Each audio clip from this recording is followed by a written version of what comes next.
Dan Deary, proudly serving the Cedar Valley for 3 generations. Welcome to Panthers Sports Talk. We're putting the spotlight on the UNI women's basketball program. Non-conference is in the books. We're ready for Valley play. That's a tough non-conference schedule, Nate. You do that purposely. Why? Yeah, I think every year it really prepares us to compete in our conference, and our goals are always to win the Missouri Valley. We're, I think, finished about 21st in the strength of schedule, which in the nation. Playing at Iowa State and playing against Iowa here, and even like South Dakota State and Creighton. It's something that coach has always wanted to do, and especially for a younger group experience-wise, we really got to see a great trajectory of growth. Hopefully, we can continue to take that momentum into conference play, but we were challenged in every way, shape, and form, from travel to, again, top 10 teams in the country. So we're excited to see what the early 26 brings for us. You graduated one of the best senior classes in the history of UNI women's basketball, and just in the offseason and prep of the season and the start of the non-conference, that's tough to replace, but it really seems like you're starting to hit your stride. Talk about how tough it is replacing a group like that. Yeah, it's twofold. You lost 5 fifth-year players, so experience-wise, 4 of them scored 1,000 points. So as a staff, we talked a lot about this spring and summer of how are we going to continue to allow that team, our new team, to grow together. Not only were there new faces, 6 new faces, but every returner, 6 returners, had to be in a different role. So those individuals had to really learn, the leadership side, yes, the scoring, yes, the rebounding, yes, the assists. But when you're talking about who you lost and the amount of games they played, we were kind of starting over in a way. But we were really excited about the group as they grew together.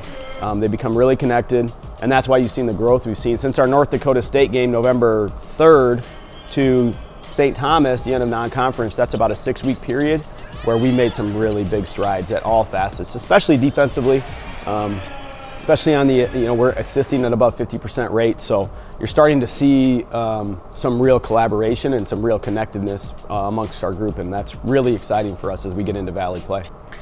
You've already had one Valley game in the books, so you are 1-0 in the league. Just talk about how nice that was to defeat Illinois State and to do it on the home court. You haven't had many home games so far. Yeah, we haven't had many home games, and then early December conference game is new for all of us.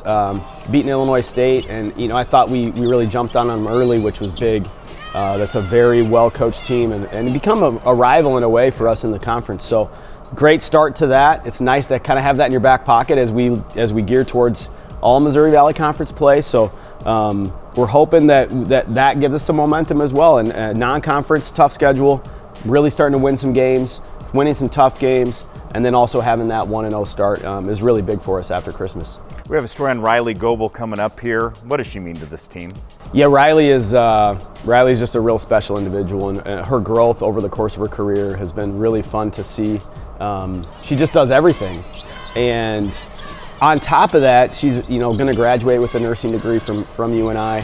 Her academic load is really aggressive, and so how she's able to balance being in a really tough major and a tough program has been fun to watch. And she doesn't always lead with her voice, but she just does a lot of random things, both inside and outside the basketball floor, that continues to send us on the right direction. You saw this stat sheet stuffer from small town Center Point, Urbana. You saw this potential as a high school kid? Yeah, well, fortunately, I wasn't here. I was at a different place when they were recruiting her, but she had an ability to impact the game in every way, shape, and form. And she can score it, she rebounds it, she gets steals, she gets blocks, she gets tips, she gets deflections. Just really hard player, I think, for other teams to prepare for. So definitely fun to watch her continue to grow, and just excited for her to finish off and put a stamp on the end of her career. We'll have a story on that senior Riley Goebel and more at Nate Oakland right after this.